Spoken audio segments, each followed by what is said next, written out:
A girl named Kotoko wakes up and walks up to meet a guy named Kuro. He asks, "Who are you?" and she says, "Don't you remember the girl who saved your life?" He says he was never in danger. She reminds him it was 2 years ago when some kids accidentally pushed him in hospital. She saved him from falling.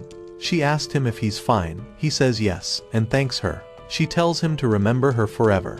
He finds it a bit weird but then says, "Alright, I'll remember you forever," and she blushes. Is this love at first sight? Just then his girlfriend Saki appears, who thanks her for saving him. As they leave they hold each other's hand, which makes Kotoko jealous. Back at present, he says, "Oh, you're that girl. I don't remember girls by their faces." She sits beside him and says he should remember now. Her name is Kotoko, and asks him to date her because she knows that his girlfriend broke up with him, and asks him the reason of their breakup. He tells her, once when he and Saki went on a night walk, they saw Kappa at the shore. It was blood-sucking and terrifying. Saki clung to him in fear, but he ran off upon seeing him. He was coward, so Saki dumped him. He then gets up to leave saying, "I'm not worthy to be your boyfriend too." Kotoko says, "You're lying. It was Kappa who got scared of you that day and ran away." His girlfriend is now also scared of him because she saw how frightened the monster was of Kuruo. She also knows that all these monsters know his true identity and find him terrifying. He asks who is she. She says, "I'm goddess of wisdom." She remembers being kidnapped in the mountains, where those creatures begged her to be their goddess of wisdom. He finds it hard to believe. She tells him to look at a newspaper from 6 years ago about a girl named Kotoko who vanished and returned 2 weeks later, with her left leg scarred and her right eye completely off the socket. She then leaves and gets on the bus to go home. This is when she is visited by one of the spirit creatures, who asks her for help and explains that there is a demon monster lurking in the library, but she tells him that she will take care of it tomorrow. The next day, we see that Kuruo found the newspaper about Kotoko. Later, when Kotoko asks him if his investigation is enough proof for him to believe her, he says that nothing was written about you being a goddess of wisdom, only a girl went missing for 2 weeks. And just at that moment, a human transforms into a fox right in front of him and tells Kotoko that the library has been broken into by the monster and asks her for help. The fox takes one look at Kuruo and is frightened simply by looking at him. After seeing the fox transform, he tells her that he now believes her story, and then they both head over to the library. When they arrive at the library, she tries talking with the monster, but it ignores her command and tries to attack her. Since Kuruo can't control it either, they then try to escape, but after running for a while, he turns around and stands in front of the monster, which ate his whole arm. Kotoko gets scared, but we see that Kuruo is immortal and has body regeneration, and the monster dies after eating Kuruo's flesh. Kotoko is shocked by this and starts asking Kuruo to reveal who he really is. He says, "You can just ask your mythical creatures who I am." He also tells her that when he was younger he ate 2 kinds of demon meat, which gave him immortal powers. Next day Kuro is walking inside the hospital with a bouquet to meet his cousin. When Kotoko appears from behind and greets him, he asks, "Did your yokai tell you I'm here?" She says, "I have an appointment here." But then a yokai appears from beneath, revealing that it was tracking Kuro's location. As they both walk, she says spirits think he's a yokai who is going to eat all of them one day. She then asks if his hand is fine. He takes it out from his pocket, saying it's fine. "Ever since I ate the flesh of a mermaid at the age of 11, my body repairs itself." She is amused by this and says those who eat mermaids become immortal. She then asks what the other yokai was that he ate. Instead of replying, he says, "I'm getting late to see my cousin." But she stops him. She says, "Tonight, I'm going to meet a giant serpent, guardian spirit of the mountains. A few days ago, his servant came to me that the serpent is in trouble, so as the goddess of wisdom, this is my job to help him." Kuro says, "You're going to put yourself in danger. You don't even have special powers." So she says if he is so worried about her, he must come along. He refuses, saying, "No, go by yourself," which shocks her. Later at night she is heading towards the mountains by herself with one of the yokai mad and complaining, "How can Kuro refuse to come along?" Just then he says, "We are about to reach." They step out and stand near the water. Just then the giant serpent appears. He says, "I know you traveled a distance to see me as I requested." "Thank you, my lady," she says. "It's my job to help you. Besides that, you were once a water god." He says, "It's been quite a long time since humans worshipped me as a water god. They don't even visit my shrine or offer me anything anymore. The humans developed so quickly that I don't understand many things about the human world. That's why I summoned you, my lady, so you can help me with that." Just then, his yokai bring a log and ask her to sit there. She says, "My mood is a bit off today because my boyfriend Kuro refused to come with me. Before coming here, I went to meet him. As I entered, he was actually making soup and asked me, "Are you really going to the mountains?" I told him, "Yeah, I am going in my favorite dress." He made her wear his sweater, and as she tried to complain, he sprayed a lot of mosquito repellent too. She says, "What the heck do you think you're doing?" But he gives her some soup. He takes one of her yokai, saying, "Don't do anything rash again." She then takes out the soup saying, "So you see, he doesn't care. Even if he knows I am meeting a serpent who can eat humans," he says. "I'll not eat you, my lady, though I was once a man. Eating serpent, they don't taste good. By the way, if you were able to bring your soup here, couldn't your boyfriend have brought his to eat here as well? Probably he didn't have another thermos." Just then Kuro appears there, watching them from afar. Kotoko asks the serpent, "You are worried about the murdered corpse you found in your swamp, right?" He says, "Yes, I couldn't fathom why that woman came to my swamp to dispose of the body." So she starts explaining to him, on April 24, about a month ago, 2 hikers found a man's body floating in his swamp. They called the police. They ruled it a murder because he was stabbed in the chest. They identified him as Hiro Yoshihawa, who worked for a large construction firm. Eventually, a 30-year-old woman was arrested as a suspect. She confessed that she murdered him, but there are still many questions. So police are gathering evidence, Kotoko says. Maybe the woman dumped the body in your swamp to hide it, but the serpent says, "No, I saw her when she was here to dump it, and when she dumped the body she didn't put anything to weigh it down. So the corpse must go to the top and be discovered quickly. And above all," she said, "I hope with all my heart that they find your body." Kotoko says, "It must be really difficult to push the body with a barrel to the top of the mountain." So police asked her why she bothered carting that body all the way up to that swamp. She responds, "There is a huge serpent that lives in that swamp who eats the body sometimes. I thought the serpent would eat it, but it was an irrational confession and it even appeared in the newspaper." Kotoko says that means she wanted him to devour it. The serpent asks, "What about what she said when she dumped that body?" Kotoko says what the woman's line "with all my heart that they find your body" actually meant. He should find that body and devour it. But the serpent says no, if she meant that, she would have said, "I truly hope it eats you." Kotoko thinks for being so huge, this serpent is hung up on little details. He then asks why the woman gave police a false confession. Kotoko says, "To hide the real reason why the woman dumped that body here." "Okay, I'll give you a detailed answer." Meanwhile, Kuro is listening to them. So 5 years ago the woman had a boyfriend, but he died in the arms of a different woman. It looked like a double suicide. But her boyfriend embezzled a lot of money, and he knew everyone would find out. So he convinced the other woman, his co-worker, to die with him. But that's what everyone believed. So the woman was hurt by this and came back to her family home at the base of the mountain, and slowly started to heal from all that. One night, Hiro Yoshihara showed up at her place, who was a co-worker of her boyfriend. He confessed that he was the one who embezzled the money, and when her boyfriend and his co-worker found out and told him they would tell everyone, he killed them and put them together in the tub. But after a few years recently, he started to face a lot of misfortune. His family died in an accident, and he lost millions of dollars. He thought it happened because of what he did. So he was here to meet this woman to repent for his crimes and apologize to her, so he can get away from his bad fate. Kotoko reads further, but apparently Hiro Yoshihara might have also contacted her boyfriend's brother beforehand to meet him.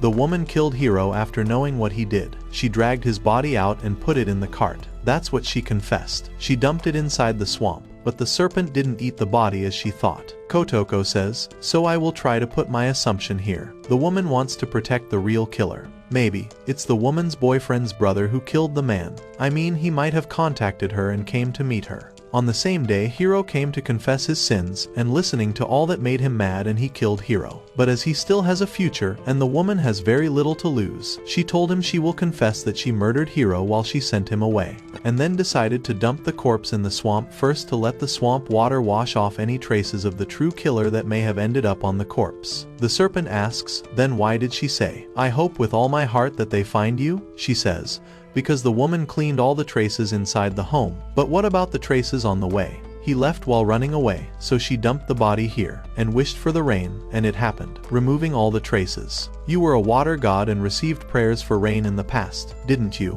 The serpent says, "Yeah, I'm a water god, but throwing a filthy body of a middle-aged man is not an offering. Give me the body of a beautiful girl as a sacrifice." She interrupts him. There are 2 types of rains. First, by making an offering and make a god happy. Second, to enrage the god and it rains heavily. You got enraged after she dumped that body, he said. "Yeah, and that's why it rained the next day." She says, "Yeah, she wanted you to find his corpse and go completely mad." So she said, Hope they find you. The serpent still doesn't think her explanation fits well. Kuro also gets concerned that the serpent is not getting satisfied. He says, why didn't she say something like, I really hope the giant serpent finds you. Kotoko gets up and walks towards the swamp that nobody else was here when she was dumping the body, so she is the only suspect, but her reasoning is irrational. Just then the yokai with Kuro wakes up and flies towards his partner. As they meet, Kotoko looks at them, and Kuro comes out. The serpent says, so that is my lady's boyfriend, how terrifying. Kotoko is happy to see him. Kuro asks her, I am not your boyfriend. Tell them. She says, this is not the time to fight. The serpent needs answers. The serpent then asks again, what is the real reason the woman dumped the body in my swamp? Kotoko says it's simple. The woman wanted the police to find something she had once thrown into the swamp. After murdering Hiro, she tried to retrieve it again, but couldn't find it herself, so she used the police search to do it for her. That's why she was praying. I hope with all my heart that they find you. The serpent asks what Kotoko thinks she was looking for. Kotoko says it might have been something from her late boyfriend. Believing he had embezzled money and betrayed her with another woman, she could have thrown away something important that belonged to him in heartbreak. But after learning it was all Hiro's setup and her boyfriend was innocent, she regretted doubting him and wanted it back. The serpent says, but isn't it dramatic to just find an item that she had thrown long ago? Kotoko walks toward the swamp and says perhaps it could be a baby with her boyfriend. She was pregnant with his child, and she saw it as the child of a man who betrayed her. She didn't know what to do, but then one day she ended up having a miscarriage. So, to dispose of it, she brought it here in this swamp. But then last month she found out the truth about her boyfriend, that he was innocent, and about his death. She regretted disposing of the baby, so she went back to the swamp trying to find it so she could give it a proper burial. The serpent says the police would eventually find the infant's remains, but Kotoko says they won't because the Ayakashi regularly clean the swamp, and anything from 4 years ago would already be gone. The serpent is disturbed by how far humans can go. He then comments that Kotoko's boyfriend is terrifying. Kotoko laughs, and they leave. On the way home, Kuro asks if the baby deduction is true. She replies that she sent her ghost spirit to that woman, who was still wondering whether the serpent didn't find the body or wasn't interested in eating it, and realized the serpent likely misheard the woman. Since the giant serpent would never admit that, Kotoko gave it a story it could accept. Kuro warns it's dangerous, but Kotoko says there's no danger if he stays by her side as her boyfriend. He says, I'm not your boyfriend, and she falls asleep on his shoulder. In next scene, a guy is driving back home, saying a new girl at work is a total hottie. Just then, he sees a woman in the middle of the road. He tries to stop the car, but he goes off the track, leading to an accident, and the woman disappears from there. Next, in the police station, a guy asks Yuvihara, the other day when I invited you to eat beef with me, you declined, saying beef reminds you of your ex. Why are you eating the beef now? She says, I realized I shouldn't let the past hold me back. He then asks her about last night's accident. The report says the young man saw a puppy jumping in front of his car. But this guy initially told you that a girl wielding a steel beam and a huge bow on her head, but somehow with no face, suddenly appeared in front of his car. So he panicked and went off the track. She says yes, he did say this. He asks, then why did you accept the puppy story? A puppy and a woman are totally different. She asks the detective, are you looking for Steel Lady Nanashi? Later, Yuvihara talks with her friend who tells her about Nanashi, who used to be an idol, but last year she died when a steel beam fell on her at a nearby construction site. Now there are rumors her ghost appears every night and she wields a steel beam. Now she meets the detective, who asks her, do you really believe there is Steel Lady Nanashi's ghost? She says, when we went to rescue that guy, his terrified face and that eerie feeling in the air, everything was real, so I do believe the guy really saw something on the road that shouldn't have been there. The detective says many more people are claiming they have witnessed or were nearly attacked by someone resembling Steel Lady Nanashi. These cases are increasing day by day. Yuvihara goes closer to him and asks, do you actually believe Steel Lady is attacking people? He blushes, being so close, and says, hey, I don't believe in ghosts. That's bullshit. She says, then what is it? The detective says, something bigger is happening, some criminal activity, and people are reporting it. While she thinks the ghost Steel Lady Nanashi definitely exists, she believes she is not behind the other crimes happening in the city. Just then, the detective wears his coat and is about to leave when she tells him to remember yokai and ghosts exist. He says, how are you so sure about it? Have you seen one? And she recalls being with her boyfriend Kuro, who accidentally breaks the glass and his hand heals itself. Suspecting he is a yokai too, she feels like she's going to vomit and runs to the washroom. We get to know she is the ex-girlfriend of Kuro. When she walks out, the detective says, "Looks like you weren't kidding about all that." She takes her cap from him and says, "Be careful, there are some creatures that exist beyond our logic." He then leaves, and she recalls that day when she got scared seeing yokai. But her boyfriend was looking at yokai fearlessly, who says to Kuro, "You're a monster who can devour anything," and runs from there. She realized he's a monster, and she got scared after that. She never met him. Back at present, as she is walking back home, suddenly, a girl appears and falls on her. She asks her if she is fine. She says, "I don't know who you are, lady, but thank you very much." She tells her to run away, because just then the ghost of Steel Lady appears. She is walking towards them, and Yumihara is terrified. Kotoko tells her the Steel Lady is a yokai. Yumihara says, "I can sense it. She is yokai." But then she says, "Enough running, I'm done with this." She runs towards the Steel Lady, thinking she ran away from Kappa, from Kuro, and she's living a life of depression because of it. "I'm sick of these things. Today I will face it." She tries to punch it, but her hand passes through her body. Then Steel Lady attacks her, but she dodges and falls. She looks at Steel Lady, who is about to attack her. Kotoko comes running and attacks the Steel Lady from behind. As she falls, she runs toward her and jumps at her steel beam, but her leg falls off. She jumps and goes to kick her. Steel Lady falls on the ground while Yumihara holds Kotoko. Steel Lady hardly gets up and then vanishes into thin air. Kotoko says, "Oh, she ran away. I can't beat that thing with brute force." Yumihara picks up her cap and thinks, how did she touch a ghost and kick it? Who in the world is she? Is she not human either? Kotoko goes to get her leg, saying it fell off while fighting. While Yumihara gives her cap, she asks, "Are you yokai too?" She says, "No, something between humans and yokai." "Well, please forget everything. I'll take care of Steel Lady and do not involve the police." She then starts walking away. Yumihara stops her and shows her identity card. She's a police officer and wants to know more. Seeing her name, Saki Yumihara, she recalls Saki, Kuro's girlfriend. Saki asks, "What do you mean?" While Kotoko thinks her hair is shorter and she lost weight. "That's why I didn't recognize you." Kotoko regrets saving her because she is jealous, and Saki punches her, saying, "Explain it to me." She says, "We have met before. I'm Kuro's current girlfriend," and she gets another punch.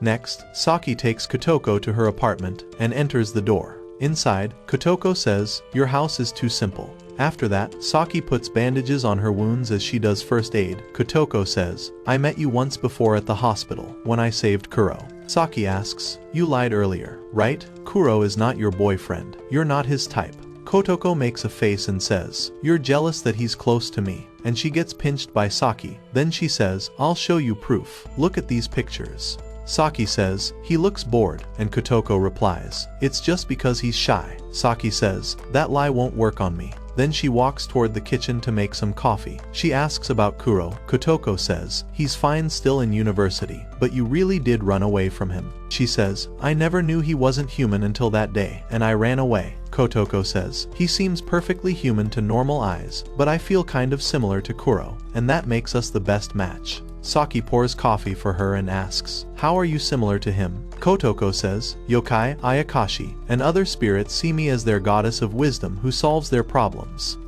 Afterwards, Kotoko asks if the police are investigating the Steel Lady. Saki says yes, a detective is on it. But if they don't act, the Steel Lady will soon kill someone.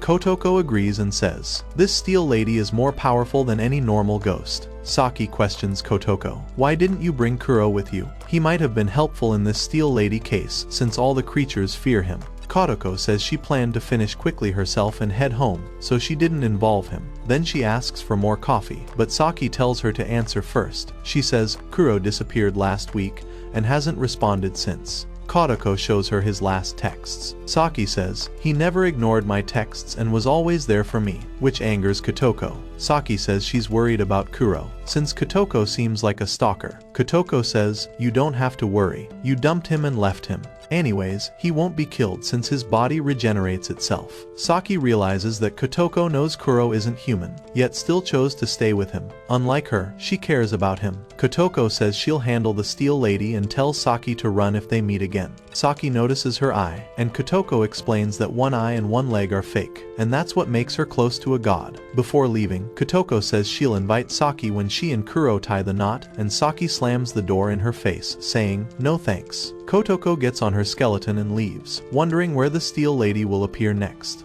While Saki is researching Steel Lady Nanashi, she learns it started when a 17-year-old girl was looking at her phone when an old man, the president of an agency, spotted her. He said she looked perfect and offered her a job to become an idol. Then a year later, a guy came to her and told her, "You got a main lead role in a drama." She gave her best performance with her acting skills. A normal girl who turns into a bunny girl and runs to fight monsters.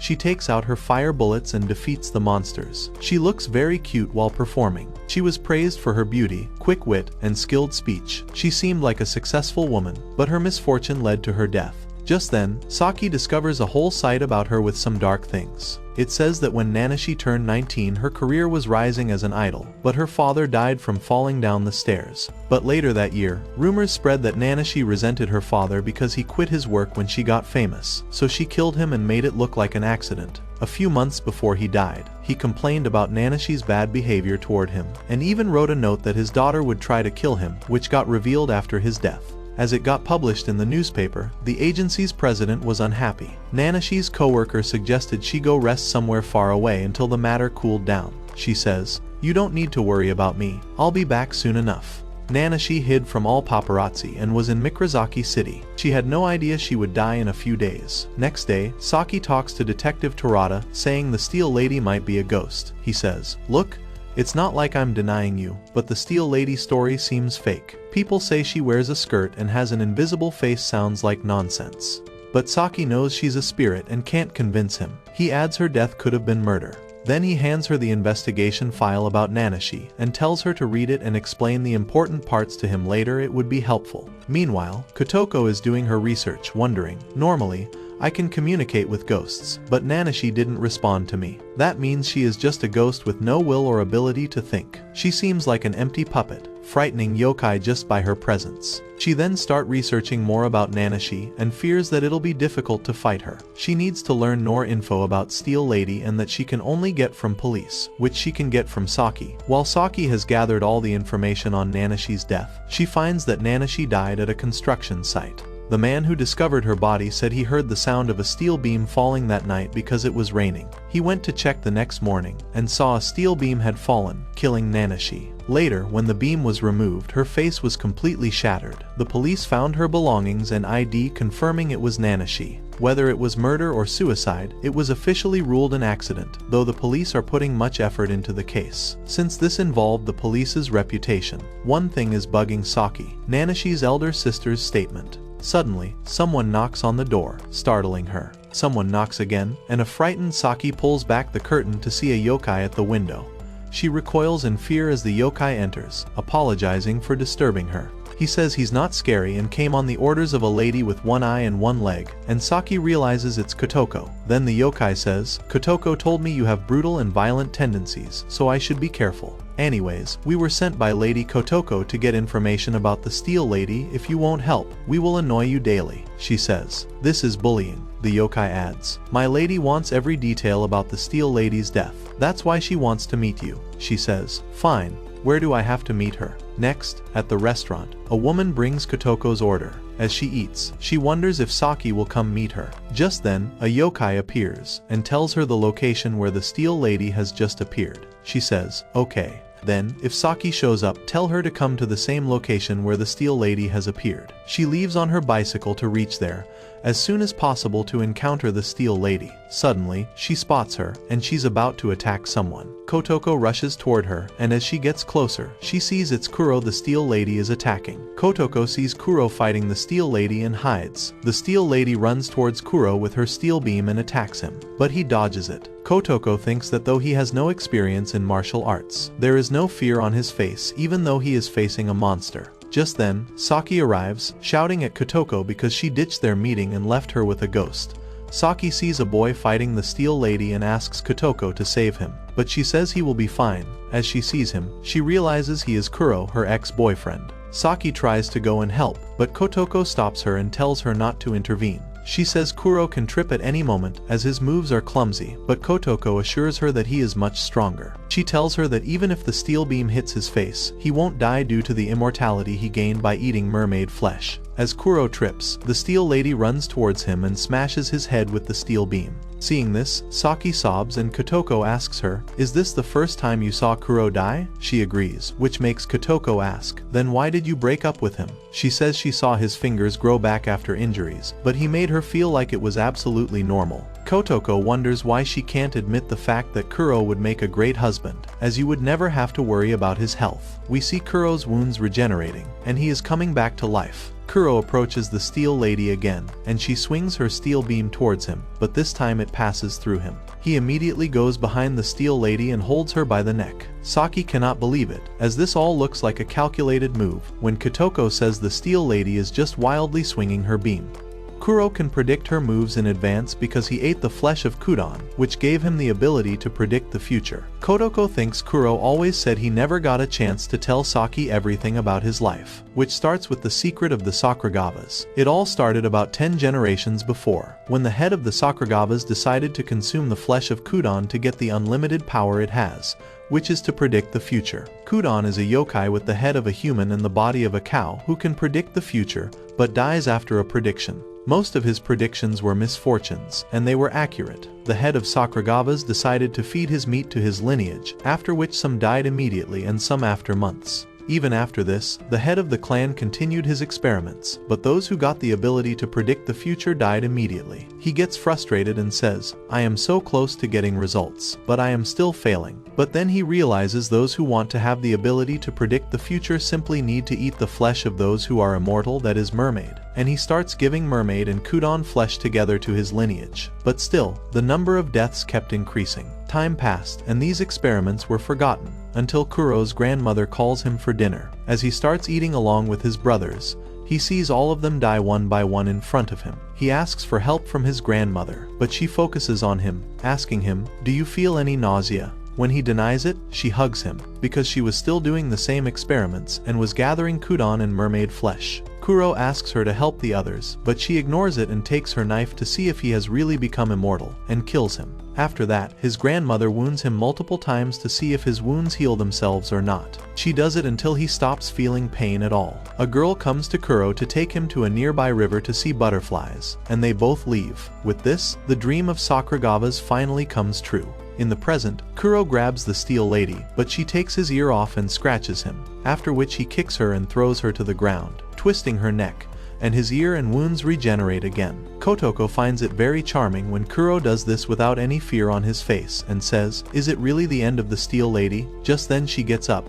retwisting her neck, and picks her steel beam again, making Kotoko think only one option is left now. And she gets in front of Kuro and tells him, "We need a new strategy to defeat the steel lady now." Seeing Kotoko, the steel lady disappears like thin air. Kuro comes to greet them. Kotoko tries to hug him, but he asks Saki first, "What are you doing here?" She says she works as a police officer here. When she asks what brings him here, Kotoko forces him to say that when his girlfriend asks him to come, he will have to, and he nods. He says he never expected that he would bump into Saki, and Saki asks, "Is she really your girlfriend?" He agrees and apologizes for the trouble she might have faced, while Kotoko says she is the one who saved Saki. Meanwhile, Saki tells him it's alright and offers him a can of beer, saying, "We should only be worried about the steel lady." Kotoko holds Kuro and takes him out of there and thinks she shouldn't have let these two bump into each other. They all get into Saki's apartment, while she thinks she should have spoken to them at the restaurant rather than taking them home.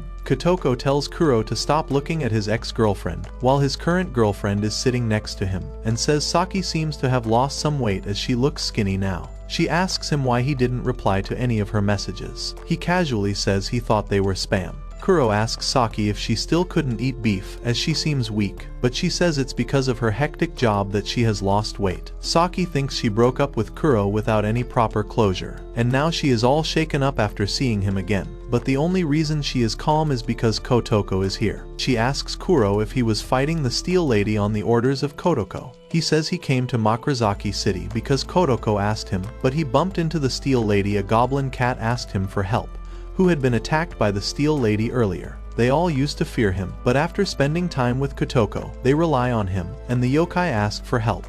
That's why he got there to fight the Steel Lady himself. And Saki tells him maybe now any Kappa won't run away from him. He says even the Steel Lady wasn't afraid when she saw him. And Kotoko says to all other yokai, Kuro is a mermaid and Kudon flesh eater, and that scares them. Saki asks her, if the Steel Lady wasn't afraid of Kuro, then what is she? Is she a yokai or something else? Kotoko says she is a monster, and that's why she wanted to meet Saki to discuss this matter. She says the Steel Lady isn't a normal specter, but she is a monster who came from people's imagination. She says that specters, ghosts, and even yokai all have monsters of imagination, which start with rumors about anyone they can imagine, and just to make their story interesting, they add elements to it, like they saw a woman with a slit mouth who ran after them. And that's how a lie is spread everywhere and becomes news. But the real problem starts when this fictional character is given a name, like a slit-mouthed woman, and that's how it forms an image in everyone's head. And now, because this rumor has a name and shape, it implants inside millions of people, turning it into something real.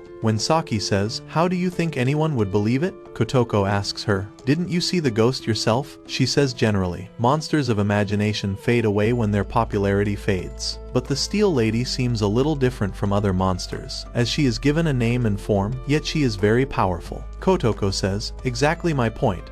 What could spread Steel Lady rumors so fast that within a year it gained popularity? Saki says some media houses covered the news. Just then Kotoko tells them it is the internet that's spreading the rumors at this rate, as everyone has access to it. Just like the Steel Lady wiki page Saki says she found.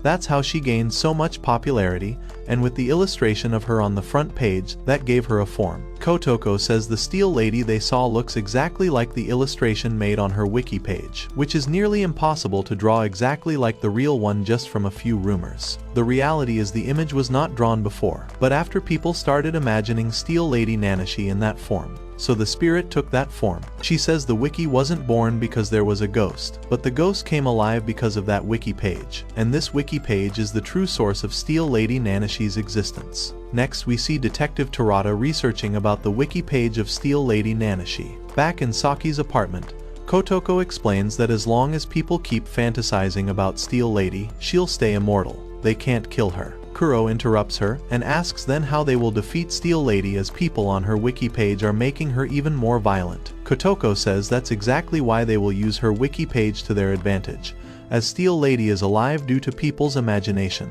They just have to conquer that. Kotoko tells Saki she needs her help to get valid information on Nanashi's death. They need to craft a story that surpasses the rumors of Steel Lady and convinces people that she doesn't exist. And if they succeed in convincing people, Steel Lady's popularity will reduce, and that's how she will vanish completely. But Saki says it's impossible, because once the rumor starts spreading, no matter how plausible the story is, it's hard to believe. Kotoko tells her she will use rational fiction to counter Steel Lady and will post something interesting that says ghosts don't exist. So Steel Lady doesn't exist as well. And by doing this, people will stop fantasizing about Steel Lady and she will disappear. And that's how, by creating a narrative and a plausible story, people will automatically follow it. There are people who believe in these spirits, but these feelings work in opposite factors, so their direction can be changed. Saki says by creating rational fiction, she is denying Spectre's existence. Isn't that fraud? Kotoko says there is no other option. She continues, saying that in order to create fiction, they need to address two problems. First, they need to explain, if not Steel Lady, who is causing the attacks in the city. Second, why are they doing these attacks? And that's how they will bind the rumors of Steel Lady into their fiction. She says she needs accurate information, because if there is any fault in the information, their story will be less credible. While talking, Kotoko sees documents about Nanashi hidden under the pillow and jumps to grab them. As Saki goes to get them back, Kotoko's yokai takes them from her. She says she told her not to get involved in this case, but still she is collecting the documents on Nanashi. Saki says a detective thinks there is a major crime going on in the name of Steel Lady. That's why she gathered the documents. Kotoko tells her she needs this information. Saki says even if she gives her the documents, they don't have any suspect to arrest in their story. In the long run, it doesn't matter even if they don't have a suspect. Ultimately, they just want people to believe in their story. Saki agrees to share the information regarding Nanashi and begins. Karine Nanashi was a suspect in her father's death, so she was hiding from the media and stayed in Makurazaki City. Her body was found at a construction site which is very unlikely, so the first question was, what was she doing over there? Moreover, it was raining that night, so it was unusual for Nanashi to go to a construction site. Kuro says she could be there because someone might have called her, and also a few cigarettes were found near her body. Nanashi was a minor and not allowed to smoke, so police suspected she went to that site to smoke without being noticed. Kotoko says the possibility could be that someone was already waiting for her, and they were the one smoking. Even during the investigation, police found her cell phone with just a few messages with her manager. At first, police ruled this as an accident, but Saki says if that's the case, then why didn't she try to defend herself when the steel beam fell over her? So it was also believed that she might have allowed herself to get crushed, but as Nanashi was a suspect in the murder of her father, she was running from the media, so when the beam fell onto her, she was too lost to even defend herself. It sounds like a valid explanation of her death, so the theory of her murder was discarded. Police also ruled her death as an accident, but there were some unofficial statements that her death could be suicide. Her older sister, Hatsumi, was the person who was most likely to have a motive to kill her, as after her death all her stakes would directly be transferred to Hatsumi. During the investigation, Hatsumi ruled out Nanashi's suicide and wanted another answer from police. Kuro says it's unlikely a sister who is a suspect would rule out suicide so easily, and asks Kotoko what she thinks about the situation. She says they should head to the crime scene to find a witness. Saki shouts, "What's the point of coming to the crime scene after 6 months since Nanashi's body was found?" Kotoko tells her it's the right time to ask what happened to her, and makes a magic circle to summon someone. A ghost comes out asking why they are so loud, which scares Saki and she runs. He recognizes Kotoko as the one-eyed, one-legged girl, as the Ayakashi in the town were talking about her.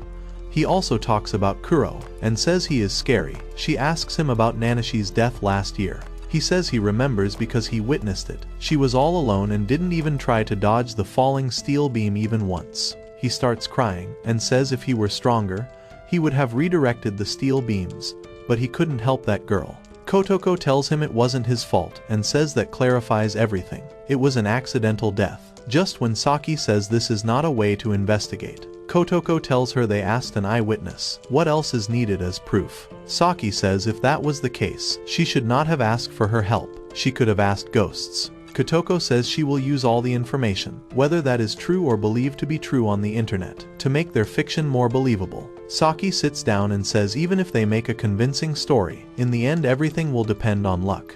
As not everyone is logical, there are people who will be happy if this case is resolved, but many people won't be. Will their lies be able to hold their story? Kotoko says, although their chances of succeeding on the already spread rumors are less, to some extent their story will be plausible. She jumps over Kuro, holding him from behind and says besides everything, they have their secret weapon, Kuro. They will use his ability to predict the future. They bid Saki goodnight and leave from her apartment. When Kotoko asks him if he found any hotel nearby, he says he will find another room, which irritates her. He asks what solution she will create for her fiction. She says she has to explain why the suspect takes Nanashi's form to attack people. Kotoko says after she writes her fiction, it will be all up to him, as he will have to predict the possibility that goes with their solution. Kuro begins saying when they look into the future from the present, there are many possibilities that exist, and once they choose, the other branches break automatically. He says yet the future has infinite possibilities, but Kotoko says if there are infinite possibilities, then how can he predict one future, whereas the Kuden can predict the future without failing? Why is there this contradiction? He says Kuden actually narrows the possibilities into a single future and has the ability to predict which future will occur. In order to use that power, Kuden loses its life, because its life force burns into finding one future possibility. Kuro tells her he can only choose a future that has high chances of occurrence. If they talk about choosing a future that's far away, it will be very difficult to predict for him. Meanwhile, Kotoko shows Kuro her letter of acceptance, and says they both will be going to the same university now. While going back to their hotel, Kotoko asks Kuro while he was fighting Steel Lady, didn't he find any possibility where Steel Lady could be killed?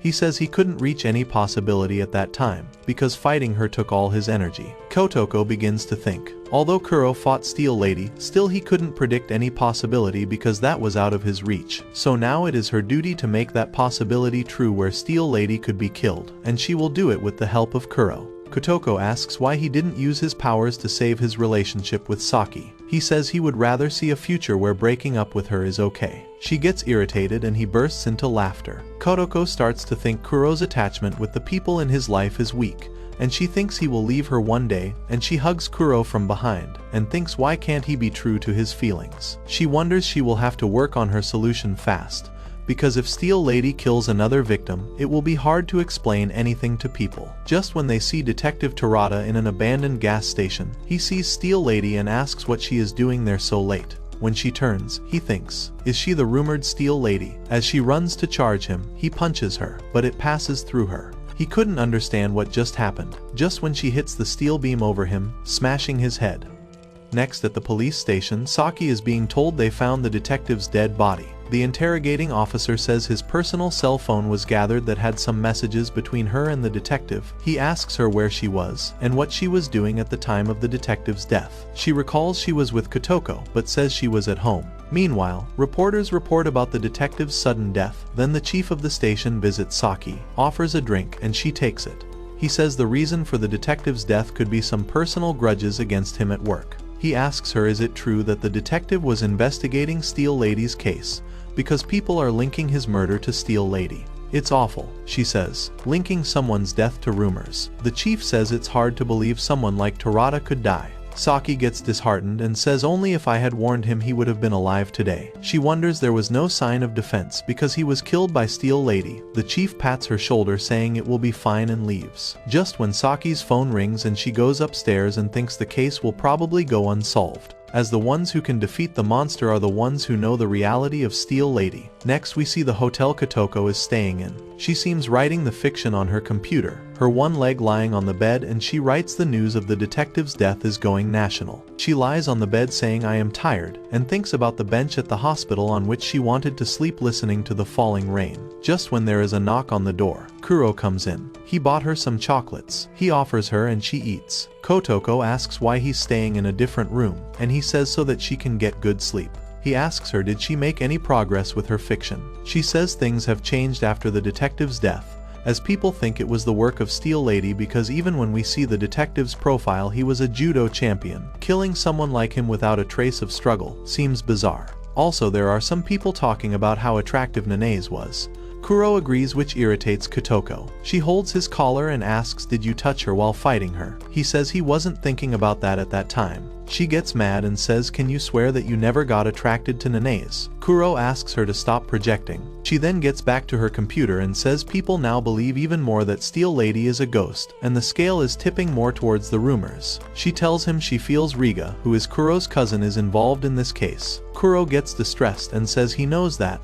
As Kotoko tries to hold his hand there is a knock on the door. She quickly wears her leg and lens. Kuro opens the door. It is Saki. Saki gets in and tells Kotoko that Steel Lady is behind the detective's death. She says the Ayakashi who witnessed the murder confirmed it this morning. The detective's death was an accident. If this had spread instead, the fear of Steel Lady would have weakened and we would have used Kuro's ability and finished Nanase. But if the police is seeking this as a murder case, it's going to be more complicated for us. But now Steel Lady has become more violent because she is not only scaring but killing her victims. At this rate there could be more murders as the fantasies about her are growing faster. Giving her power, many groups are researching about her, and if they come across Nanase they will be murdered too. And if any footage gets leaked, she will become even more popular and powerful. Saki asks then, why would people wish for her existence? Kotoko says they won't wish but they will fear her. She says, how can we ever defeat Steel Lady? Kotoko says we will, and we have to do it tonight. Saki says there is no time left at all. When Kotoko gets up and tells her I need information,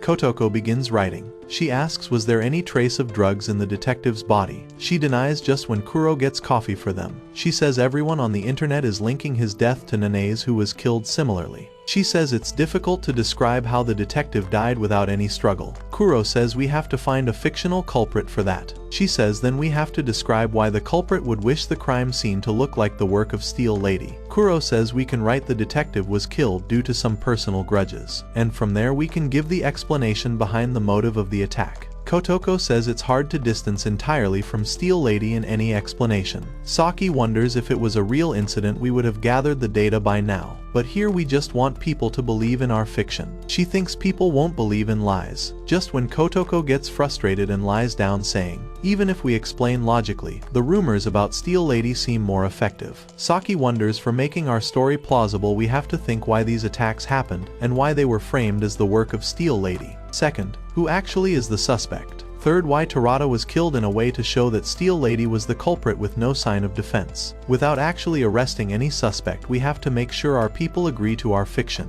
Just when Kuro tells Kotoko that we should try multiple solutions rather than a single one. Just like the person who made her wiki must have used various ways to keep her popular. He says we should not be limited to one solution, but rather divide each problem. We can use thousands of fantasies to create fiction. Until then, he will try to find the possibilities by predicting the future even if it costs his death. As Kotoko contemplates the solution, Saki says Kotoko has been searching for a solution since yesterday, trying to think which lies to use in our fiction. She has been thinking to shape a box of the past that never existed, and once all pieces align it will be a new reality. Kotoko eats another piece of chocolate and says that's sweet and tells them she got the solution. She says she has got 4 solutions and says she will defeat Steel Lady tonight no matter what it takes. Kuro comes up to Kotoko and pats her head lovingly. As she holds him, she gets sleepy and tells him to wake her up before 9 and passes out right there on the bed. Kuro tells Saki, let's go and grab some food for us. As they start leaving, Kuro tells Saki he has asked nearby yokai to inform him if Steel Lady appears so he can prevent further victims. They head towards the lift and he asks Saki to help him drive to the location if Steel Lady appears, as he has already rented a car. She agrees and asks him how long has he been going out with Kotoko. He says they started dating this May. She says Kotoko seems the exact opposite of your type. He says you are totally right, as they get in the lift. She says it's good, you two are together, and tells him you shouldn't be chasing Rika, shocking him. He asks her why did she bring Riga. She says, that's because Riga is your type. Saki remembers Riga, who was Kuro's cousin. Last she heard that she passed away as she was a patient in the university hospital. Back in university, when Kuro told her about Riga and told that she is hospitalized nearby so he visits her often. Saki asks him to take her as well and he agrees. They both enter Riga's room at the hospital. As Saki sees her, she says she was a beautiful woman with pale skin. Saki says the moment she met Riga, she knew she must be Kuro's first love. Saki looks at Riga's pale and fragile skin. Kuro introduces Saki as his girlfriend to Riga. She greets her. Saki tells him she is in a hurry and needs to leave, and she just came to say hello to Riga, and then Saki leaves. Sitting in a cafe, Saki thinks Riga seems important to Kuro while drinking her coffee. She overhears 2 women speaking about Riga, that she tried suicide again, and it seems she doesn't have much to live. Back in the lift, Saki tells Kuro that Riga was not right for him, and if he is going out with Kotoko to free himself from Riga, it's just fine. Kuro tells her that he does love Riga, but sometimes he wishes she wasn't around. This shocks Saki as she thought Riga was dead. Kuro tells her she cannot die as she is exactly like Kuro, immortal. 3 of them stand in a parking lot and Kotoko thinks she messed up everything. How can she give both of them so much time alone? Kuro gives her some food and tells her it's time for Steel Lady appearance, so he will wait outside for both of them. She says she was asleep for 90 minutes and left Kuro and Saki alone, who once desired to get married. She gets irritated thinking that how can she do such a blunder. Meanwhile, Saki asks Kotoko, did you ever meet Riga? And she says yes, she was getting her treatment in the same hospital as Riga and picks a banana to eat. Saki asks her, does she know Riga is exactly like Kuro? And Kotoko says, yes, she knows that because yokai are afraid of Riga just like Kuro. Kotoko tells her Riga was being examined in the hospital, and then was discharged and was living at my home. Saki shockingly looks at her and asks why she lived at your house. She says, as Kuro's girlfriend, why would I let Riga live with him? She was discharged from the hospital suddenly as the hospital administration didn't know what to do with her abilities, so the doctors had to discharge her. And then Riga asked Kuro to help collect her things from the hospital. She even asked him if she could stay with him.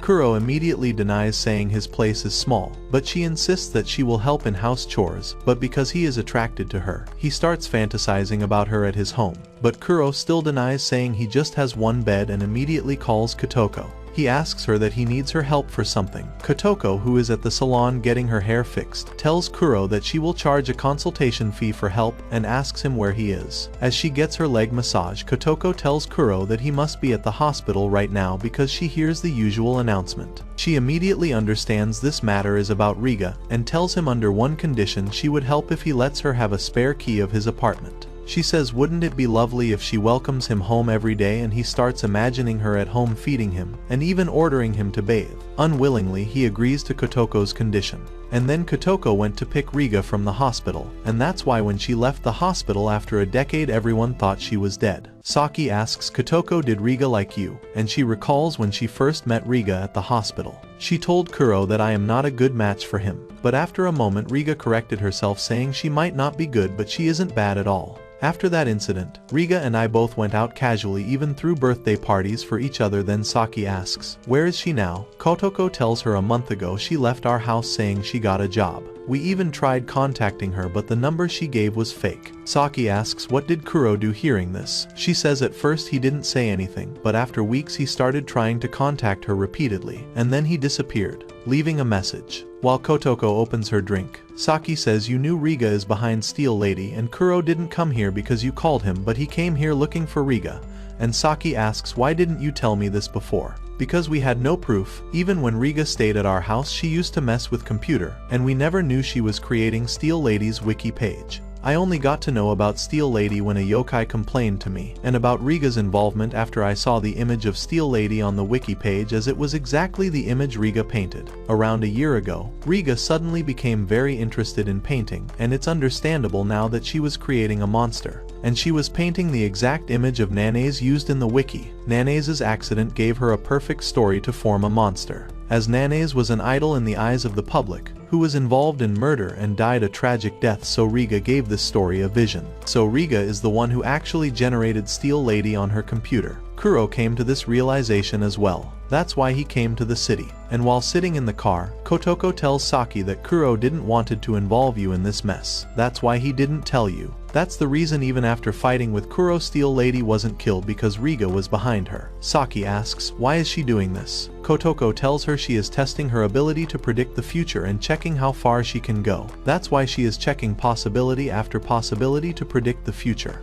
It's just like if we take a phenomenon with 50-50 chance, the probability is infinite. That's how Riga created Steel Lady, by checking all variations. Just then a goblin cat appears scaring Saki. She tells Kotoko that Steel Lady has appeared and they should go there. Saki puts on her seatbelt. As they leave they pick Kuro along. Kotoko holds Kuro's hand and thinks it is her duty to protect everyone. Meanwhile we see Riga in front of her computer. As she checks the wiki page of Steel Lady, she picks the knife to kill herself in order to predict the next possibility. The simulation occurs on the wiki page, and Riga starts regenerating again. The next we see Steel Lady swinging her steel beam. Just then Kuro arrives there and Kotoko wishes him good luck. Kuro gets in front of Steel Lady, and Kotoko opens her computer. She connects to Steel Lady's wiki page and sees that after Detective's death people need more information about Steel Lady. Saki asks her if Riga is after the wiki page. Then can't she delete anything you post? Kotoko says no, she can't, because if she does it will look like the admin is manipulating the truth. Riga looks at the illustration of Steel Lady she painted. Saki asks Kotoko will her solution work. She says she will create a new reality with her solution, and discussion is about to begin. This is just like the discussion in the parliament. Although Riga already has majority support as she has enough data to support her argument. Kotoko says whether we get the support or not, this is where my true skills will shine. Unlike the parliament, the thousands of viewers on the site are its voters who don't have any connection to one another. Although it's scary, but even if we create fake solutions, it doesn't matter till we have support of thousands of people. We just need to create an interesting story to win support of people. That means we can present any data whether it is fake or contradictory. Doesn't matter, Kotoko says. We will put everything to win this battle. Meanwhile, Kuro runs towards Steel Lady and she swings her steel beam, but he holds her steel beam. Kotoko begins with her first solution and writes, does Steel Lady truly exist or is just a fictional being? Meanwhile, Kuro fights Steel Lady and she throws him on the ground. Kuro defends himself against Steel Lady's attack, whereas Kotoko writes, until yesterday Steel Lady was mere a rumor, but yesterday, a detective named Terada was murdered with his face completely smashed with no resistance from him. And unless it is Steel Lady who smashed his face with her steel beam, it's hard to believe anyone would die like that. No, that's what the killer wants you to believe. To murder Detective Terada, the killer created a urban legend and named it Steel Lady. The killer created a ghost that had no way of existing, a suspect, and after writing this solution, Kotoko waits for people to connect. As the solution circulates all over, Kotoko continues saying Detective Terada was excellent in his job. He could sense crime before it was done. The killer took advantage of Steel Lady's story over internet and committed real crime. Killer even dressed like Steel Lady and attacked people. He even made the steel beam from wood and painted his face black to make it appear like it is smashed, and he wore hair bow too. The killer waited for the statements like "I was attacked by Steel Lady" to spread not just online, but the real reports reached to police. Initially, the police didn't take it seriously, but when incidents occurred again, detective thought something big is happening under the name of Steel Lady. So he started investigating alone. That's exactly what killer wanted. He wanted Tarada to investigate alone so that it's easy for him to kill him. As Kotoko paces up her solution, comments start on the wiki saying Steel Lady is real. She continued. Killer contacted detective luring him for the proof against Steel Lady. And that's how the killer called Detective Tarada alone on the scene of crime, the abandoned gas station. Before detective could reach at that gas station, killer already planned everything. First, he hooked a massive pendulum by the roof and tied a heavy weight at the end of suspension. He already calculated detective's height and attached the suspension as per that. Once it was done, he kept the rope extended and set the pendulum on other hook on the roof. However, this hook was connected to a remote control, and once he pressed it, the hook would disengage and the weight would come flying down. Now the only thing killer needed was to make detective stand on the right position, which was easy for him, as when detective arrived he himself took him to that position in order to show him evidences. And that's all it took the killer to press the remote, and the weight came swinging to smash Tarada. Since it was an abandoned gas station, there was no one around, and even detective didn't notice the pendulum until it blew his head. And that's how a highly skilled detective was killed without any sign of struggle. After this, the killer cleared his setup and removed any sign of his presence there, and at last he burnt his costume of Steel Lady. A comment says the gas station is on the expressway. How did the killer set this up? Kotoko says they researched about everything, even on where Tarada will stand. Another comment says, wouldn't it have been easy if they made detective stand where weight would hit him from behind precisely? Kotoko says the weight was originally designed to strike Tarada from behind. As he was an excellent detective, he could have sensed something coming towards him. He even might have heard the releasing of hook. But the weight came speeding through the darkness, which explains why he couldn't protect himself. And that's how he got killed. It could also be possible that killer drew Tarada's attention so that he could see in the direction of pendulum, although it was risky for killer. But the end result was what the killer expected. Comments begin saying, why would the killer take such big risk at the first place when he could have killed Tarada simply by poisoning him? Saki agrees to the comments. Tarada says the killer went to all this trouble because they wanted to distance themselves from investigation by creating illusion that killer is a muscular man. But in this case, the killer was opposite, who was weaker than Tarada, and so if they would have poisoned him, it would have appeared very obvious. So that means the killer is a woman. So a woman meeting detective at the middle of night wasn't possible until they were dating, which wasn't the case. Also, she couldn't kill him on blow to face as he was a judo champion. That's why they created a ghost and named her Steel Lady. The killer was able to contact detective and was able to summon him in the middle of night, and hence the killer was a female officer working in the same department as Tarada. That's why it was easy for her to find out his height.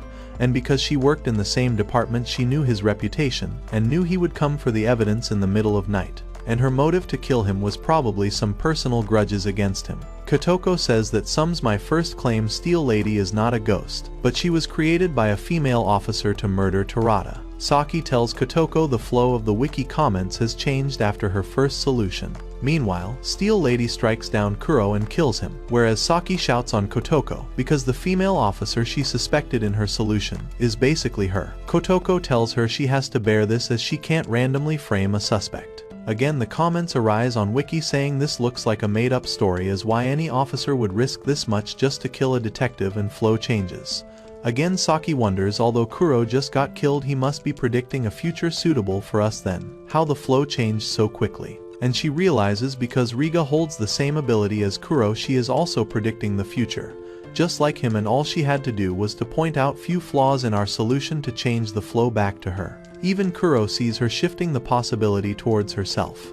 And that's how Riga is choosing a future with fewer problems. Kotoko says Riga has the home field advantage over us and says this is a unique fiction, where there is no truth but pure fiction. Riga picks the knife again to check another possibility. Meanwhile, Kuro wakes up again to fight Steel Lady. He punches her hard and throws her to the ground. As she gets up again, Kuro hits her and throws her down the stairs, whereas Saki says in the end what matters is the variety of truth used against Steel Lady to defeat her. As Kuro hits Steel Lady, a crack appears on her illustration. She still tries to pick her steel beam. Meanwhile, Saki appreciates Kotoko as she uses her knowledge to defeat Steel Lady as the comments start again, saying Steel Lady is real as he saw her himself. Steel Lady throws her beam at Kuro with a speed as Kuro regenerates again. Kotoko switches to solution number 2.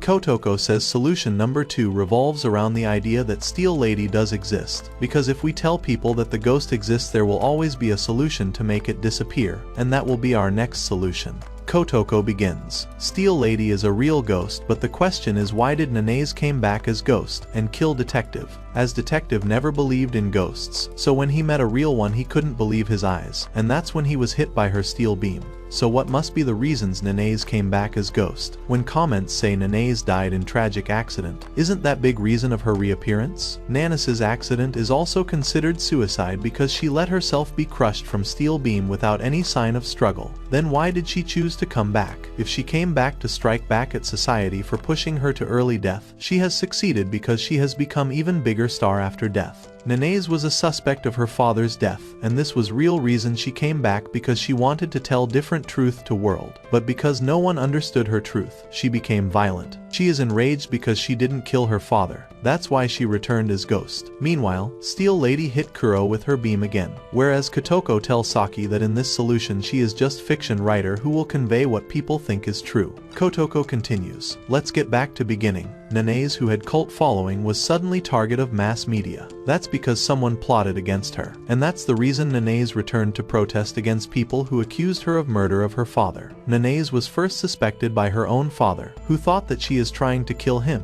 and even left a note against her. If Nanase truly killed her father, she should have been careful about any note written by him. She should have known that she would be first target. Comments begin saying Nanase was intelligent enough to dodge investigation. Meanwhile, Kotoko says Nanase didn't kill her father. So why did her father write that note? That's because the one who did all of it was her father himself. In order to derail his daughter's career, he left that note after killing himself.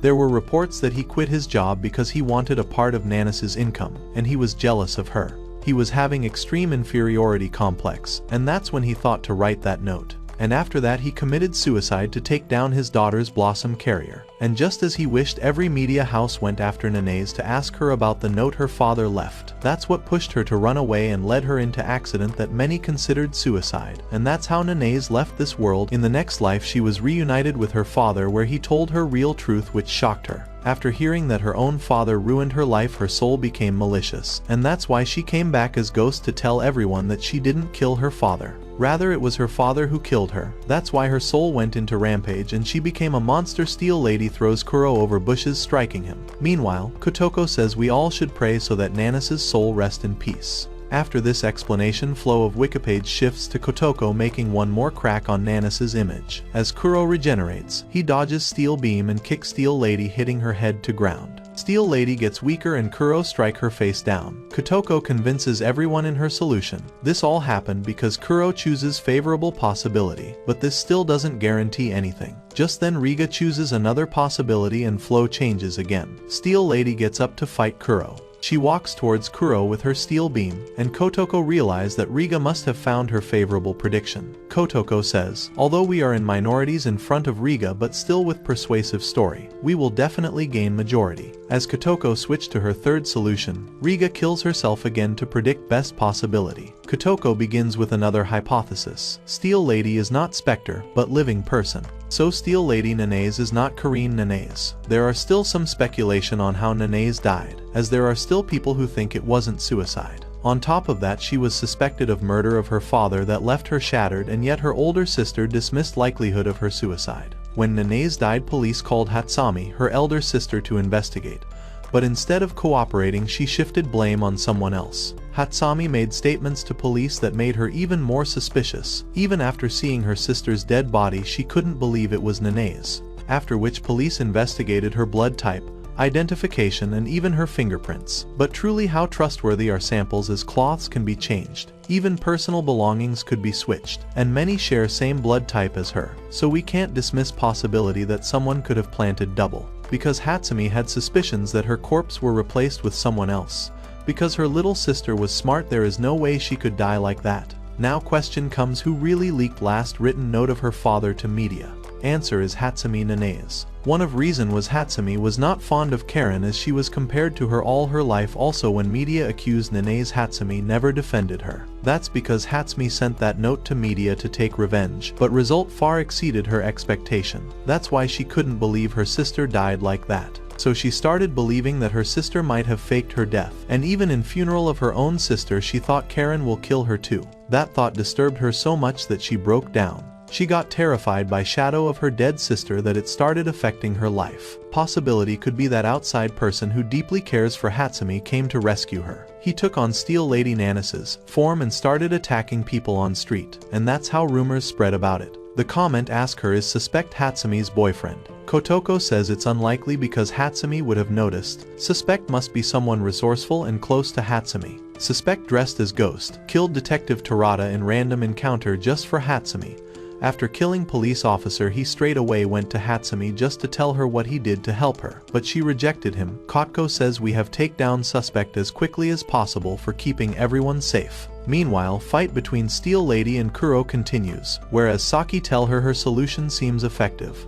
Wiki. Even after acceptance of her solution, Steel Lady still manages to kill Kuro again. The comment still says that's her solution doesn't make sense, because if Steel Lady came just to take revenge, her persona should be mild. But that's not case. We see Riga writing all these comments to switch flow of Wiki on her side, and she manages to make Kotoko's solution fail. With that, Kuro fails to predict favorable outcome. Kuro gets lost in loop of different possibilities, and favorable outcomes gets too far from him. Lying down on the stairs, Kuro regenerates. Meanwhile, Kotoko says Riga is dying again and again to get the control of the flow. But I am not alone in this. I have Kuro with me, and together we will win this battle against Steel Lady. Riga is calculating my move to get the outcome that has minimum fault. She is actually walking over her favorable possibility. Kotoko says by far I have just presented already accepted scenario, whether it is about detective murder or Nanas's father. Although our third solution was rejected, but no one denied the part where Hatsumi sent away her father's last note to media. That means Riga didn't crush my solution from the roots, but rather she took a different solution. Kotoko tells Saki that her last solution is ready now, and all that's left is to give it a finishing blow. Just when Kuro tries to catch their favorable possibility, but he misses it, but then Kotoko hand him over the best possibility. Kuro gets up dodging Steel Lady's attack,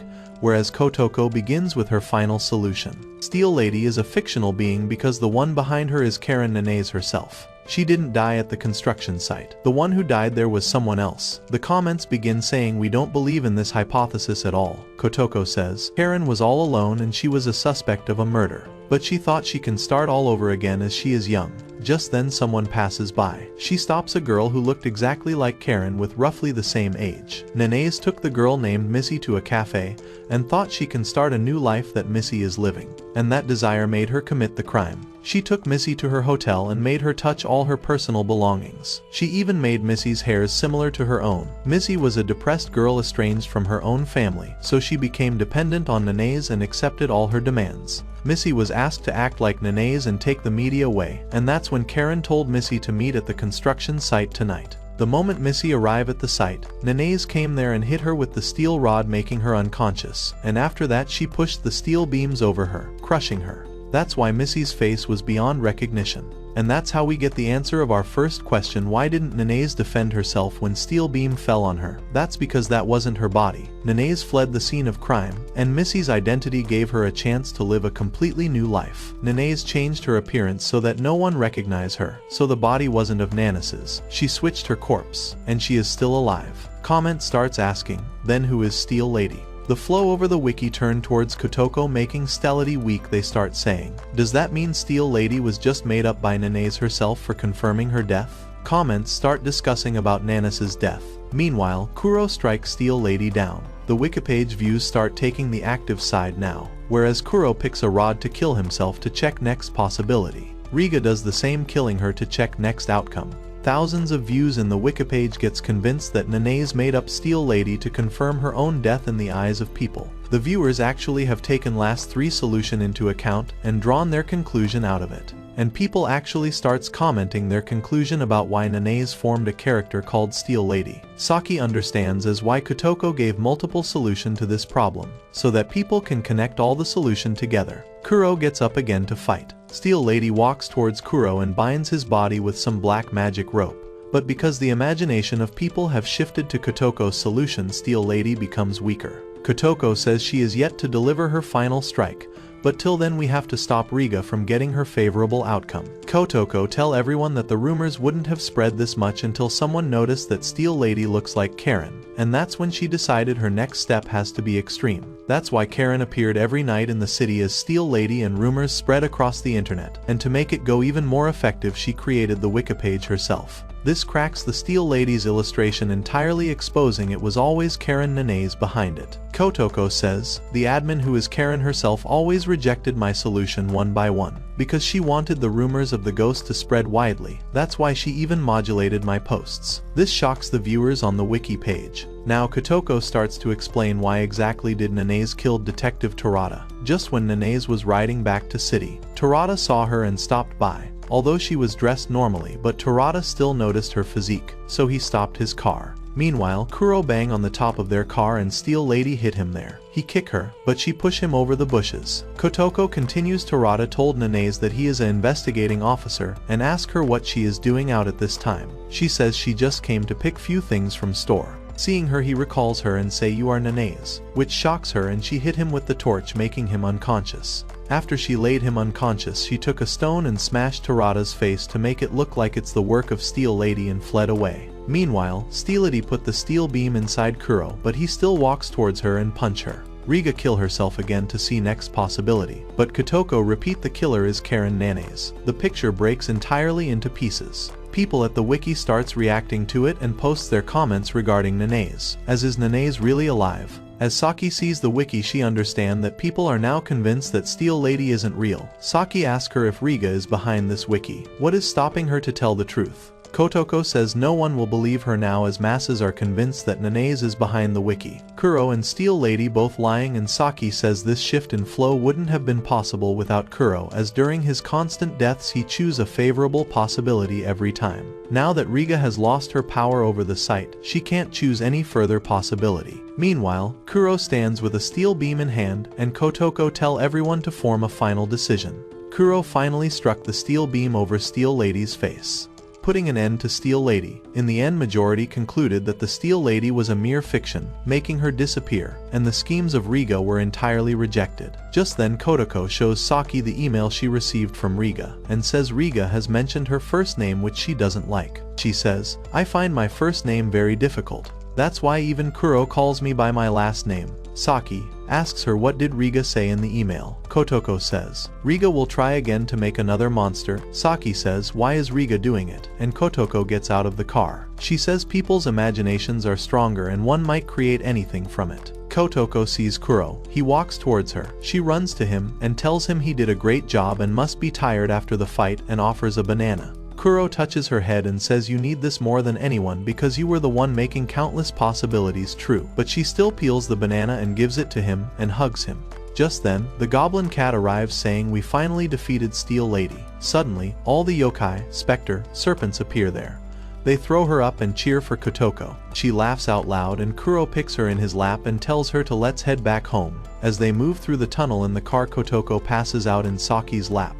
While Kuro says if we would have stopped Riga a little earlier we could have saved Torada. She says it wasn't your fault. As they reach the city, Saki says there are few people who believed in Nene's, but since Riga lost she deleted the wiki page, and majority of people now believe that Nene's did switch her body with someone else. So anyone who researches it again won't find anything at all as the website is deleted. And even if people read any old comments again they will still get convinced that Steel Lady was a fiction because Kotoko has really given a convincing solution. Next day Saki stops by the same gas station Torada died. She recalls even after all the solutions, there is no proof that the body was not of Karine Nene's, and there is no other resolution to it. After that Saki gets back to the police station and continues with her life. While returning back to home, she meets Kuro and she asks where is Kotoko. Kuro tells her she has been sleeping for the entire day. they get to the restaurant, and Saki asks him what was Riga's intention behind all that happened. Kuro says, Riga and I share the same type of abilities, and I know I am immortal, but still my body is now growing at normal rate, so at some point I want to get old and die.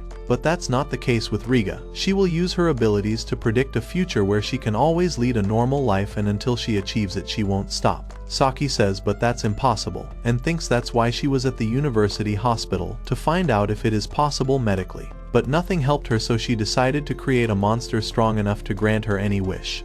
Saki says will she create a monster with godly power? Kuro says she can do anything, and remembers when she took him riverside to see the flies. Even then Kuro found her weird. Kuro tells Saki no matter what Riga creates, Kotoko will stop her. That's exactly why she sacrificed her one leg and eye to protect everyone. They order their food and eat it. When Saki asks, did you delete my phone number? And he says yes, Kotoko forced me to do it. Meanwhile, Kuro asks her, can we start over again? Saki hesitantly says, I don't think so. Sitting across you is fine, but I am still not okay being with you. Saki tells him to just take care of Kotoko, and he says he will, and say Kotoko is fearless even if I am immortal, but she deals with various monsters, like she has many life. He says I didn't want to involve her in Riga's problem, and wanted to solve it myself, because now Riga thinks that Kotoko is her biggest obstacle. She might go after Kotoko now, and considering Riga's capabilities she can even harm her. Saki says so that's why you came to this city, looking for Riga. He tells her that she will protect Kotoko no matter what.